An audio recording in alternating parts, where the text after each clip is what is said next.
Halo, selamat berjumpa lagi dengan saya, Mr. Mas Fandi ya. Hari ini kita akan belajar terkait layanan BK ya. Ini masuk dalam bidang sosial.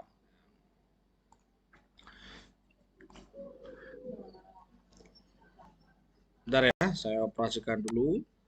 Baik ya, kita mulai ya. Semuanya tetap semangat. Hari ini kita akan belajar, berlatih terkait layanan BK yang berjudul adalah asertif. Ini penting sekali buat kalian. Tujuannya apa ini asertif? Supaya kalian itu bisa menolak, stop menolak dengan bahasa yang bagus, bahasa yang halus.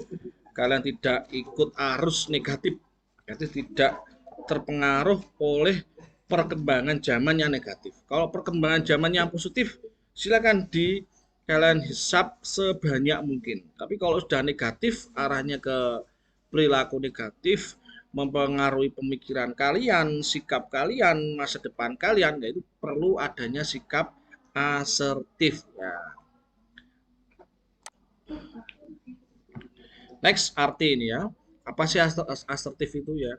Asertif itu adalah sikap di mana seseorang itu bisa mampu bertindak sesuai dengan keinginannya, itu membela haknya dan tidak dimanfaatkan oleh orang lain. Orang lain itu bisa teman sekelas, teman satu sekolah, bisa di masyarakat, ataupun di lingkungan-lingkungan tempat kalian berkumpul, atau di kafe dan sebagainya. Selain itu juga ya, ini bisa kalian juga baca, selain itu juga bersikap asertif juga dapat mengomunikasikan apa yang kalian inginkan secara jelas dengan menghormati hak pribadi kita sendiri, dan yang penting adalah hak orang lain. Dan juga sikap asertif itu merupakan ungkapan perasaan ya, ungkapan perasaan kalian, pendapat kalian, dan kebutuhan. Intinya itu jujur dan wajar. Nah, misalkan ada ajakan-ajakan tertentu, bagaimana kita bisa menolak secara jujur dan wajar. Ya, itu penting sekali ketegasan dalam diri. Itulah masuk dalam kategori asertif. Nah ini, terus ini ada perbedaan ini. Apa sih ya, perbedaan antara agresif dan non asertif? Tadi kan ada asertif, sudah kalian sudah tahu ya, bagaimana seseorang itu bisa mengemukakan apa yang dia inginkan secara jujur tanpa paksaan, ya kan, secara wajar. Ini ada juga perbedaan antara agresif dan non asertif. Nih, seseorang dikatakan asertif itu jika dirinya mampu bersikap tulus, jujur dalam mengekspresikan perasaan, pikiran, dan pandangannya pada pihak lain, sehingga tidak merugikan atau mengancam integritas pihak lain. Nah, ini asertif.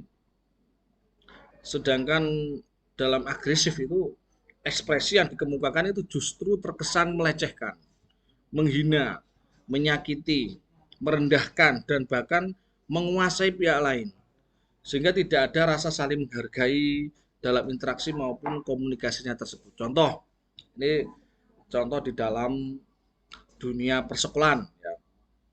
Misalkan kalian diajak teman kalian itu gini, halo bro, nanti pulang sekolah alangkah baiknya kita berdua ngopi di kafe ya, nanti rokoknya gampang bro, tak beliin. Nah, itu bagaimana kalian bisa menolak dengan sikap asertif dan non asertif maupun agresif. Satu contoh dengan sikap asertif, contoh kalimatnya gini, ehm, nanti saya pulang sekolah itu mau diajak bapak saya ke pengajian di masjid dekat rumah, tapi alasannya ini jangan bohong.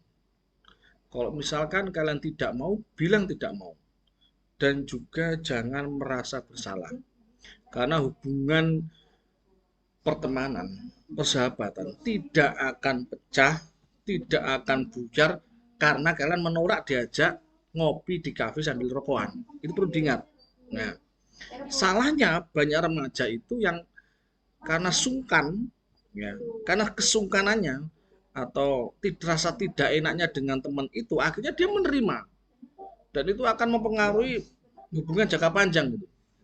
Itu asertif tadi. Jujur wajar. Sedangkan agresif menolaknya kasar. Nggak mau saya itu orang baik-baik tidak ngopi sambil rokokan nanti ujungnya di sana cerita yang barang kotor dan sebagainya. Kamu itu pembawa dampak negatif dari dengan saya lah, itu agresif, kasar, melecehkan. Tapi kalau non asertif diberi di dalamnya rasa kebohongan. Sebenarnya dia tuh tadi bilangnya gini, mohon maaf, saya sorry, mohon maaf saya nggak bisa bro, karena nanti saya mau mengantar nenek saya sedang sakit. Padahal neneknya sehat. Nah, itu non asertif. Bisa bedanya ya, ada asertif, agresif sama non asertif. Next.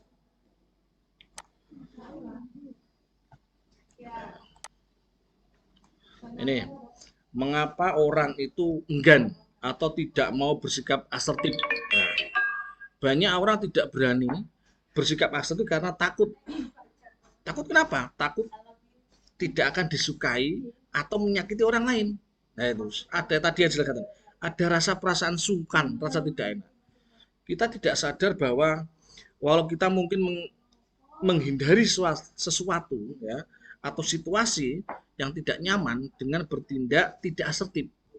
Nah, bahkan hal tersebut justru bisa membahayakan hubungan jangka panjang kita dengan orang lain. Seperti tadi ada perasaan sungkan, tidak mau ataupun rasa ada hubungan kekeluargaan. Nah, itu bahaya. Jangan sampai menerima hal-hal itu, hal-hal ajakan yang negatif dikarenakan kita masuk pada situasi rasa tidak enak, sungkan, malu, dianggap tidak pemberani, dianggap tidak gaul. Nah, itu jangan sekali.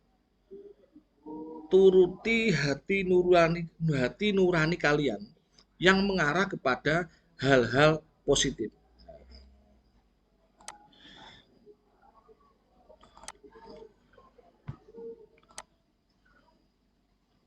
Sekarang negatifnya ya.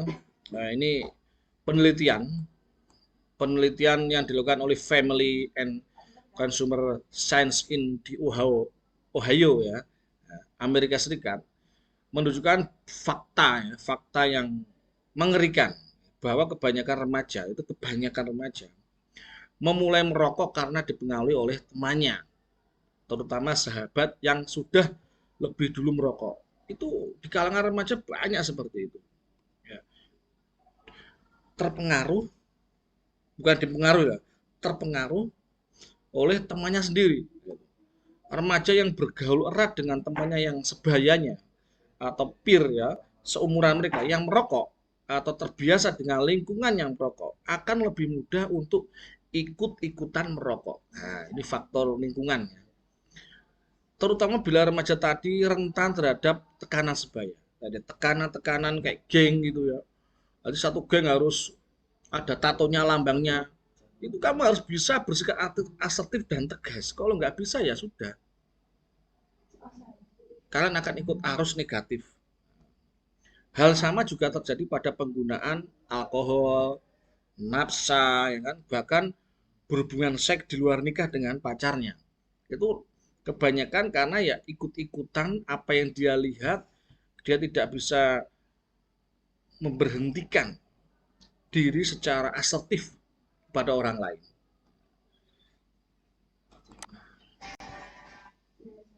Nah, ini kita sudah masuk di tahap tips.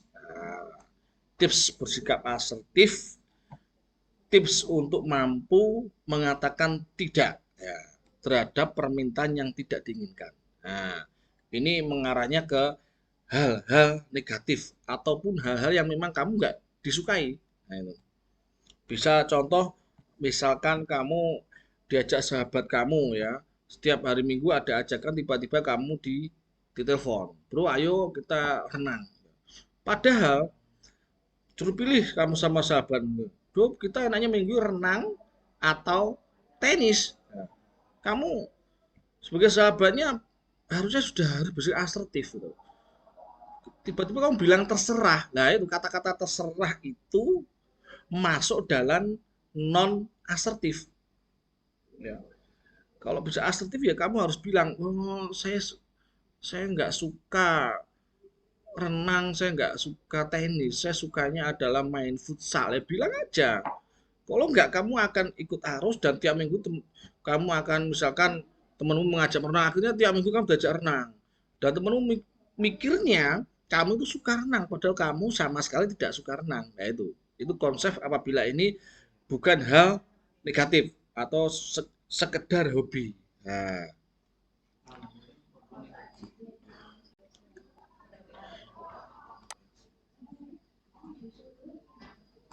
ini tipsnya yang pertama itu tentukan sikap yang pasti. Nah, apakah Anda ingin menyetujuinya atau tidak?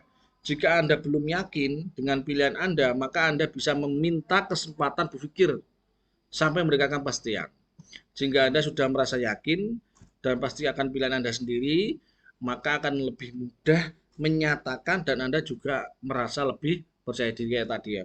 Ya kan ada tawaran teman dua hal itu ya, ya harus positif ya. Ya, oke bro tak pikir-pikir dulu ya, nanti tak kabari lagi, gitu aja.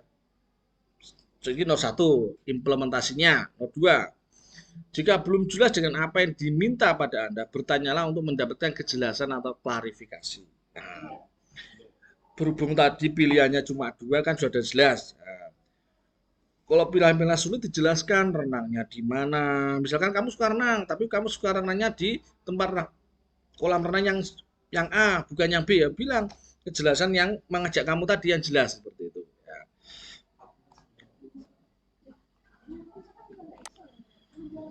Nah, nomor tiga, berikan penjelasan atas penolakan Anda secara singkat, jelas, dan logis.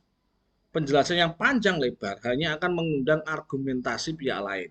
Kayak tadi, diajak renang, suruh pilih renang atau tenis, dia bilang aja, saya kebetulan tidak suka renang ya bro, dan juga nggak suka tenis. Bilang aja, singkat, jelas, dan logis. Nah, 4. Gunakan kata-kata yang tegas, seperti cara langsung mengatakan tidak untuk penolakan, daripada sepertinya saya kurang setuju, saya kurang sependapat, saya kurang bisa. Nah, kurang setuju, kurang sependapat, kurang bisa itu nanti mengarahnya bukan ke asertif tapi non asertif. Langsung, bro saya tidak suka renang, saya tidak suka tenis, saya tidak suka merokok, saya tidak suka kafe, ngomong.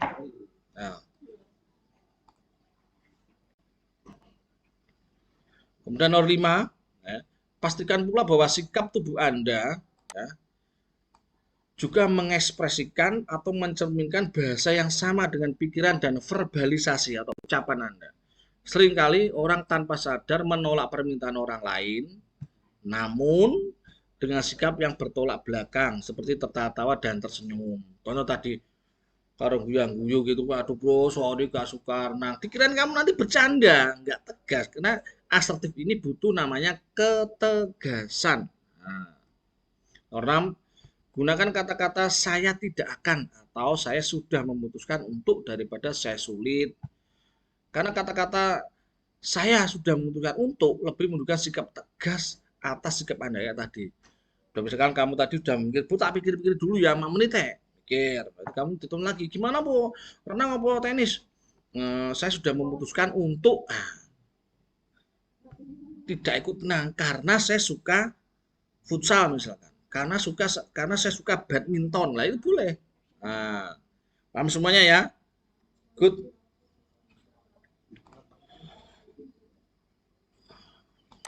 Kemudian nomor 7. Jika Anda berhadapan dengan seseorang yang terus-menerus mendesak Anda, padahal Anda juga sudah berulang kali menolak, maka alternatif sikap atau tindakannya dapat Anda lakukan adalah mendiamkan atau mengalihkan pembicaraan atau bahkan menghentikan percakapan. percakapan. Contoh tadi kita tidak, ala bro, pisan gila, ayo kita renang, ayo kita tenis. Diam dulu atau udah cukup bro yo, saya tidak suka renang, saya tidak suka tenis. Nah, mari kita ngobrol yang lain. Saya sukanya adalah futsal, gas. Dan 8, Anda tidak perlu minta maaf atas tindakan Anda yang sampaikan karena Anda berpikir hal itu akan menyakiti atau tidak mengenakan buat orang lain. Sebenarnya akan lebih baik itu kalian katakan dengan penuh empati. Contoh, saya mengerti bahwa berita ini tidak menyenangkan bagimu, tapi saya terus terang, saya sudah memutuskan itu enak. Jadi titik, oh sorry ya bro ya, sorry ya bro, itu akan membuat asertif ini, sikap asertif ini akan luntur kepada kalian. Ujung-ujungnya menjadi non asertif dan akhirnya kalian ujung-ujungnya mau diajak renang atau tenis. Dan itu hal yang tidak suka kalian lakukan. Gitu loh.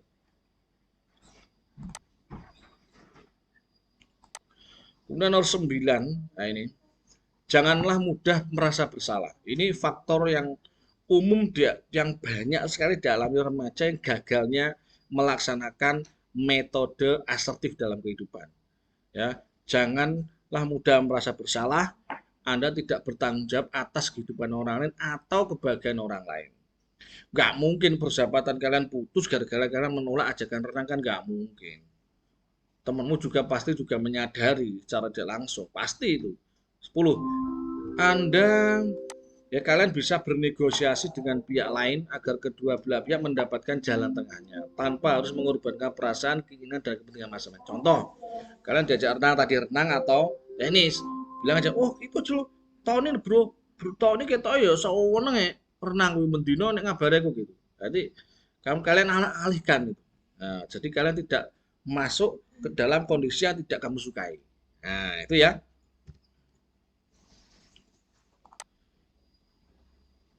Ya, terima kasih. Nah, ini uh, layanan BK tentang asertif. Nah, sudah selesai. Sekarang kita melaksanakan refleksi. Nanti bisa kalian catat di buku BK.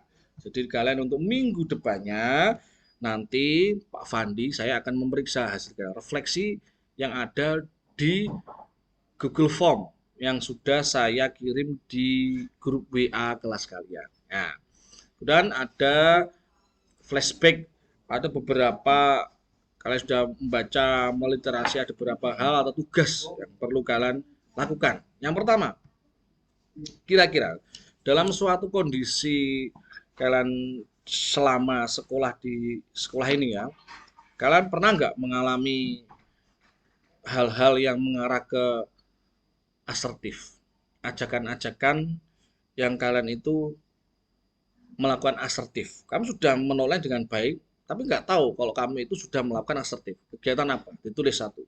Saya menolak asertif ini dengan akhirnya saya menolak dengan baik. Itu satu. Dua, pernah nggak kalian kira-kira waktu menolak ajakan, khususnya hal yang negatif? Nah, ini hal yang negatif ya. Kedua hal negatif. Tadi yang pertama itu hal positif, yaitu menolak hal positif dengan asertif. Yang kedua, tulis kejadian apa kalian itu melaksanakan menolak hal negatif tapi dengan sikap agresif. Ini kita jelaskan kan. Nah, itu. Yang ketiga, terakhir, bagaimana kalian itu dalam menolak hal positif lagi ya, tapi menggunakan metode non asertif. Ya, silakan ditulis di buku BK. Nanti akan saya cek. Nah, itu aja ya yang bisa saya sampaikan. Semoga bermanfaat untuk kehidupan kalian, untuk masa depan kalian. Jadilah remaja Indonesia yang cerdas dan asertif.